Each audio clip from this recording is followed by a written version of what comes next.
안녕하세요. 정치요약입니다. 저는 정치인의 발언을 요약하여 여러분의 시간을 아껴드리며 핵심을 빠르게 전달합니다. 이재명 대표의 공직선거법 위반 혐의에 대한 1심 선고일이 약 열흘 앞으로 다가왔습니다. 이번 주에 법원이 이 대표의 재판을 생중계할지 여부를 결정할 것으로 보이며 이에 대한 관심이 고조되고 있습니다. 법정에 나온 이 대표에게 기자들은 생중계에 대해 묻기도 했으나 이 대표는 별다른 언급을 하지 않았습니다. 국민의힘 측은 생중계 요청 탄원서를 법원에 제출하며 이재명 대표의 1심 판결은 국민의 알 권리를 위해 생중계돼야 한다는 입장을 강하게 피력하고 있습니다. 국민의힘은 이 대표가 그동안 무죄를 주장해온 만큼 생중계를 거부할 이유가 없다고 하며 투명한 판결 공개가 이 대표의 지지자들에게도 예의일 것이라고 강조했습니다. 또한 판결을 공개적으로 진행함으로써 판결 이후에 불필요한 논란과 반발을 방지하는 것이 공공의 이익에 부합한다는 점도 덧붙였습니다. 현재 법조계에 따르면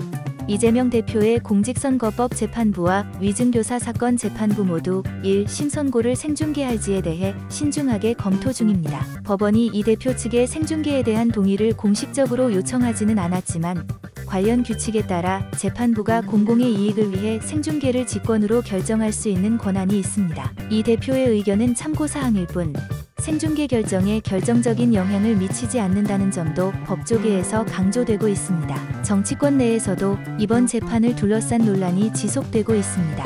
국민의힘은 이 대표가 그간의 무죄 주장과는 달리 재판을 미루는 태도를 보인 점을 지적하며 무죄를 확신했다면 빠르게 재판을 끝내고 싶어 했을 것이라고 주장했습니다. 또한 재판 생중계를 둘러싼 이 대표의 묵묵부답 태도에 대해 사법부를 압박하는 전술이라는 의혹도 제기하고 있습니다. 국민의힘은 이러한 점이 이 대표의 결백 주장을 오히려 반증한다고 보고 있으며 민주당 역시 이에 대한 확실한 답변을 내놓지 못하고 있다고 비판했습니다. 일각에서는 이 대표의 재판이 법리적 다툼보다는 여론의 장으로 끌려가려는 것이 아닌가 하는 우려도 나오고 있습니다. 국민의힘은 민주당이 이 재판을 여론 재판화하고 있다며 법리적으로 무죄 판결을 받을 자신이 부족하기 때문에 생중계가 부담스러울 것이라고 분석하고 있습니다.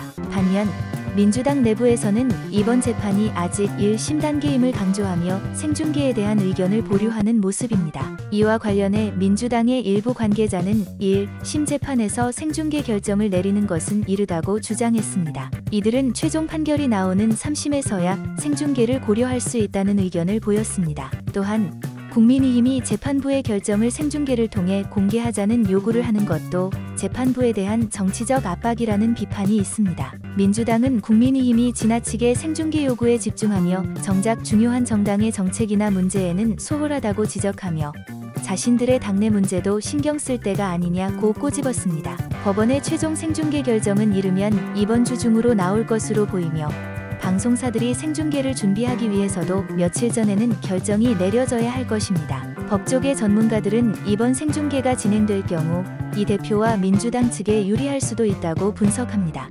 민주당은 이재명 대표의 무죄를 확신하고 있기 때문에 생중계를 통해 그가 무죄를 입증받는다면 대중적인 지지를 얻을 기회가 될 수 있다는 것입니다. 결국 이재명 대표의 재판 생중계 여부는 이 대표와 민주당에게 큰 정치적 변수로 작용할 것으로 보입니다. 생중계가 이루어질 경우 판결의 공개적인 내용이 이 대표와 민주당의 정치적 미래에도 큰 영향을 미칠 가능성이 있으며 향후 여론에도 중요한 역할을 하게 될 것입니다. 앞으로도 신속하게 새로운 정보를 요약해서 영상을 전달해드리겠습니다. 여러분의 시간은 소중하니까요. 구독, 좋아요, 알림 설정 부탁드립니다.